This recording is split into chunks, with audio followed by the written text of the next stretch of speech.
Red Hot Chili Peppers are known for their iconic funky riffs, but there's a lot we can learn from John Frusciante's chord choices, so this is what we'll explore in this video. Alright, so I'm gonna quote many songs across their most popular albums, so let's start with this one.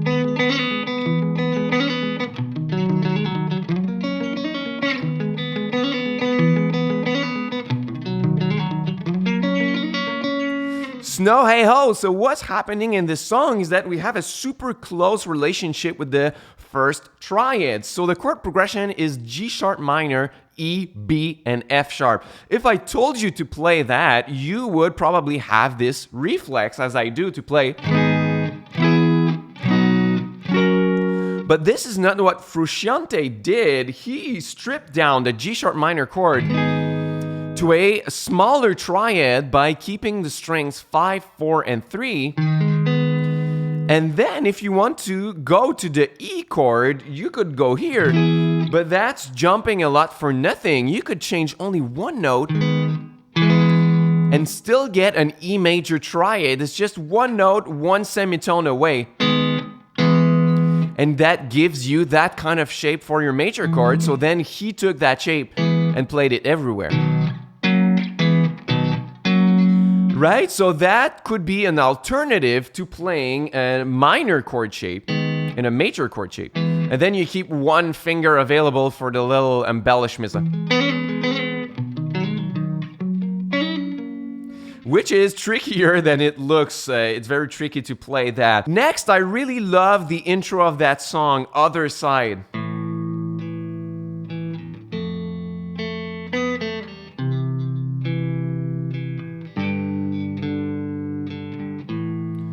What is so cool about that is that they really simplified the chord progression to its purest essence. If they played full chords for that same progression, it would sound like this.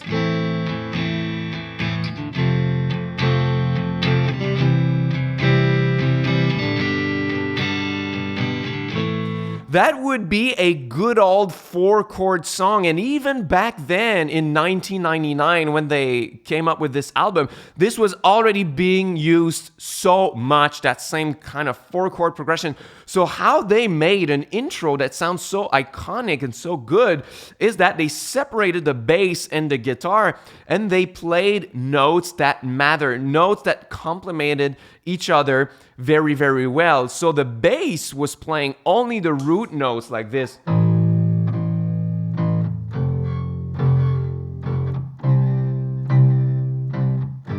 So nothing special, but the guitar played notes that complemented it. Never the same note. So the note right here is the 5th of the A chord, and then this note is the major 3rd. So that's very colorful, and then that's the major 3rd of the C chord, and that's the 5th of the G chord. So it's always different notes. So many bands are always doubling the same notes on guitar and on bass, right? You have like a little power chord like this, and then the bass is playing. It's just doubling the same thing, and sometimes it's great. It adds like a powerful sound to what is being played, but sometimes you want more colors, you want more to complement what is being played, right? So with the bass, the gap between the bass and the guitar makes it sound like this in the end.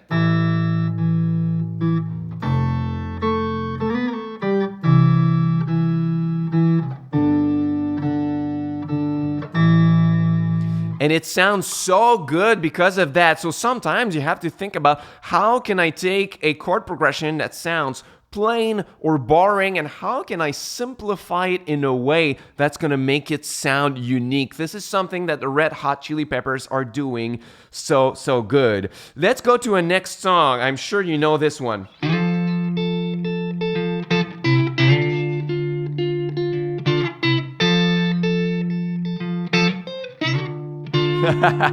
Right? This one, Scar Tissue. What we have here is kind of the same principle. We are separating the intervals, but now it's just on guitar, right? So we've got this. This is, again, a major 3rd interval, but spread out, right? We call that a spread triad.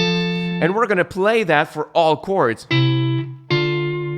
Right? So the shape is different depending on where you go. If you want to learn more about these chords, I have a full online course on spread triad chords. You can check it out. First link in the description box below. It's like 45 minutes of video lessons, chord charts, exercises. You can download all of that and learn spread triad shapes all over the fretboard. So it's my gift to you. It's my pleasure. So he uses spread triads for that really nice sound right here. So the full chords would be like this.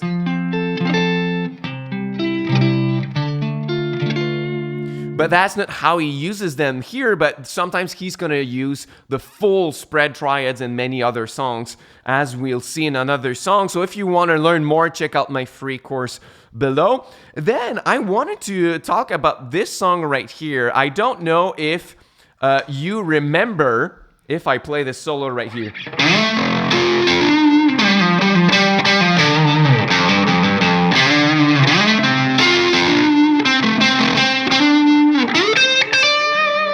Do you know that solo? That's a solo from Dani California from the album Stadium Arcadium from 2006.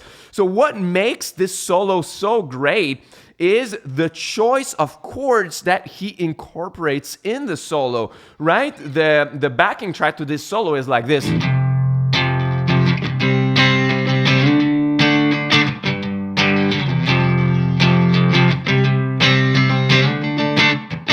Right? So people who would hear something like this would say, okay, that's in the key of D minor. So I'm going to play a solo in the first box of the E minor pentatonic, right? So they would play something like this. But that is mindless playing in the minor pentatonic scale, right? What Frusciante did is much better, is that it was really intentional what he was playing right here. So he played... And what is that if you add the bass note at the bottom? That's just a F major chord without the F on the bass, right? Because on the bass they are playing... Right? They are playing an F power chord, an F major chord. And then, what is the next chord? That's a D minor chord. And same for the end, right? That's the fifth and the root of a D minor chord, right? So he's highlighting the chords as they are being played in the backing track from the rest of the band. And that's why I think this solo sounds so great. Because it highlights the chords. So when you are playing a solo, try to think about how can I highlight the chords more instead of just playing and thinking about the scale alone, right? Really, really nice. Let's go to the album Blood, Sugar Sex Magik. This song is maybe not known as much as the other ones, but it's really nice, the progression you have.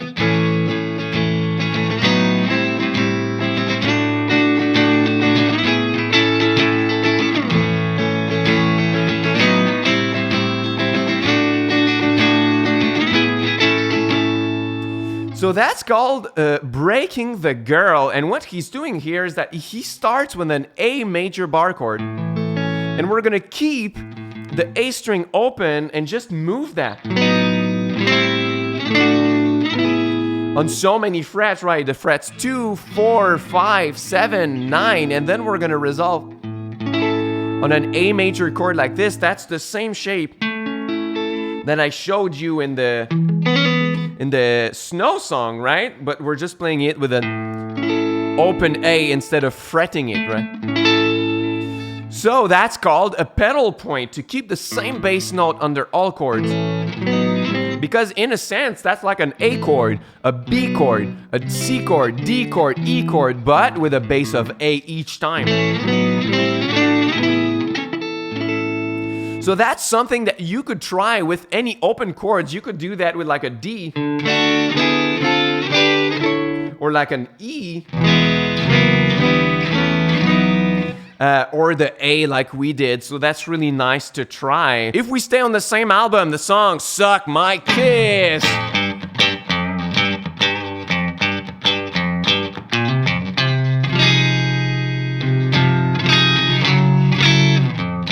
So what's happening here? That's the kind of chord shape that you never see, right? So it's like two groups on the same fret. So we have on the fret 3, on the fret 4. So what is that chord? If I play this shape right here, that's an F minor 7 because we have the root, the 5th, the minor 7th, and the minor 3rd on top. That's a great voicing. So what we do is that we take the note that's on the 3rd string, which is the 5th, and we're gonna put it 1 octave down on the 5th string, so that does. So that's kind of a voicing of an F minor 7, but with the 5th on the bass, right? And then we're just shifting it by muting the 3rd string, right? So that's a really, really nice funky voicing. You could use that elsewhere, like.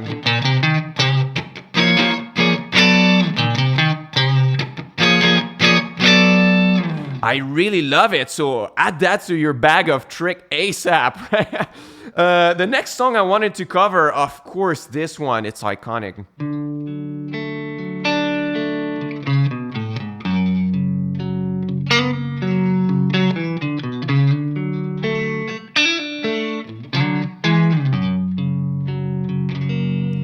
So that's kind of the same principle right here. We have that chord shape, which is a D major. Instead of playing the D here or here, he played it like this. So this is just the C open shape, but in a closed position. So if you played it like this, with your pinky, ring, and middle, and then you close it by sliding 2 frets higher, you get that shape, and then you can remove your pinky for the embellishment. And then that's an F sharp major. And once again, the pinky for the embellishments, right? So those are great voicings, but what I like is what comes after, which is.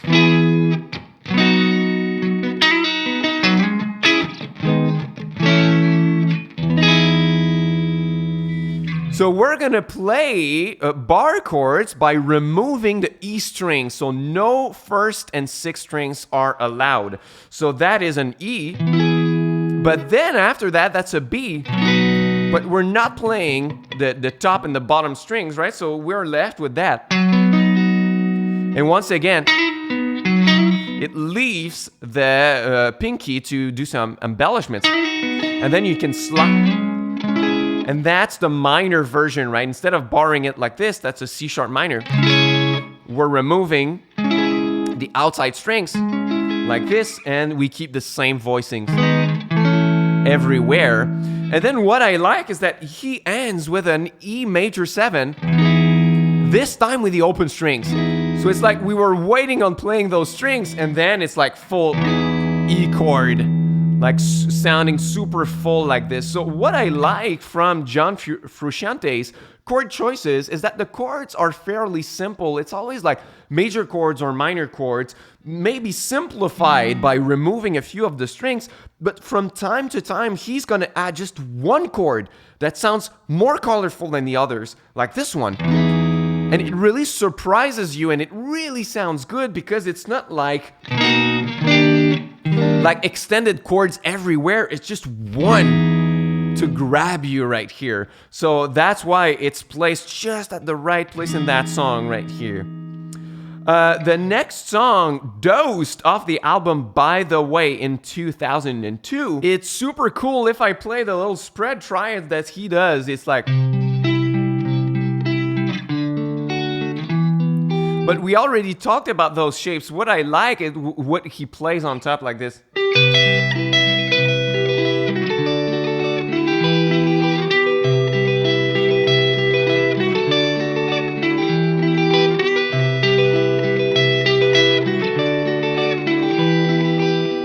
So it sounds super, super nice. So what happens here is that we're playing simple triads. That's just an E minor triad. That's just a D triad. Like it's just the bar chord with the top 3 strings. And then that's an E minor triad again. It's like the bar chord from the 5th string, but with the top 3 strings again. But why it sounds so good is that the E minor triad is not played on top of an E minor chord on bass. It's played on top of C. So they play. So it creates, by playing an E minor triad on top of a C bass note, it creates a C major 7 chord, which sounds super cool. So sometimes you can think about, can I play a triad but add a different bass note under it that's gonna create a different chord? Sometimes it's a way to simplify how to create complex chords by just playing something simple like this and adding a different bass note at the bottom. It sounds super good. The next song I wanted to cover is I Could Have Lied back in 1991. It's usually on acoustic guitar and it goes like this.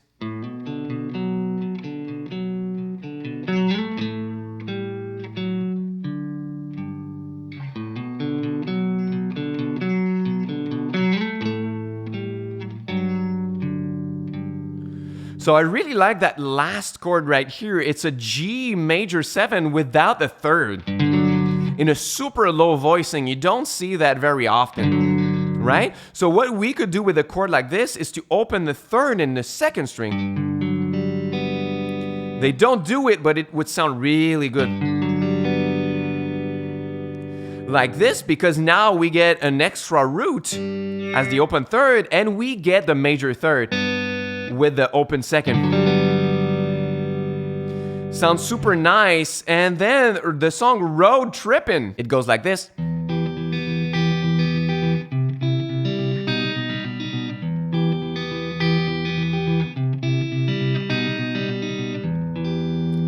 So what's happening here? We have an E minor chord, but instead of playing it like this, we're doubling the minor third of the chord to have it as a melody on top, with the little finger-picking pattern. And then we have the C spread triad that we've seen, and it works great with the open third because it adds the fifth of the chord. But then we play a B chord. Oh, that's super spicy, super dissonant. So that's a B major with a sharp 5.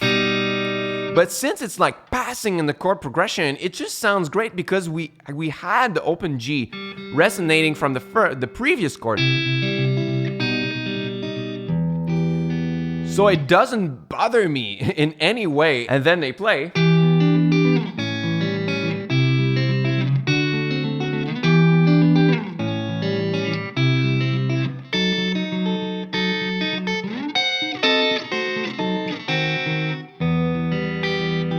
Right?